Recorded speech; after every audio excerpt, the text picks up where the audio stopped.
सभी का आपके अपने चैनल आरपीएस समाचार में और मैं हूं आपके साथ गौरी। तो चलिए शुरुआत करते हैं इस वक्त की कुछ खास खबर। मायावती का ये फैसला बढ़ाएगा सपा और कांग्रेस की मुश्किल, बीजेपी के लिए भी होगा चैलेंज।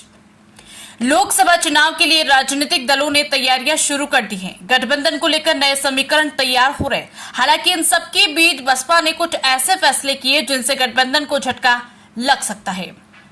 आगामी लोकसभा चुनाव 2024 के पहले एक ओर जहां गठबंधन बनने की कवायद शुरू हो गई और कई दल एक मंच पर साथ आने को तैयार है, तो वहीं उत्तर प्रदेश में स्थिति इसके बिल्कुल विपरीत है।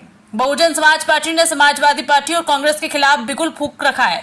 उधर सपा मुखिया अखिलेश यादव भी कई मौकों पर संकेत दे चुके हैं। अगर कांग्रेस के साथ गठबंधन हुआ तो उसे राज्य में कुछ सीटें ही दी जाएगी। उनका दावा है कि राज्य में कांग्रेस का जनाधार सिमट चुका है। अब ये देखने वाली बात होगी कि भारतीय जनता पार्टी के खिलाफ बनने वाले गठबंधन में कांग्रेस कितनी कुर्बानी को तैयार होती है। हालांकि ऐसा नहीं है कि यूपी में सिर्फ सपा और कांग्रेस के गठबंधन से ही बात बन जाएगी। साल 2017 के यूपी विधानसभा चुनाव के परिणाम इस बात की गवाही देते हैं। राज्य में बिना बसपा के कोई गठबंधन अपना पूर्ण आकार लेता नहीं दिख रहा। ये बात सच है कि बीते 3 बार से बसपा को विधानसभा चुनाव में साल 2014 के बाद से लोकसभा चुनाव में मुंह की खानी पड़ी।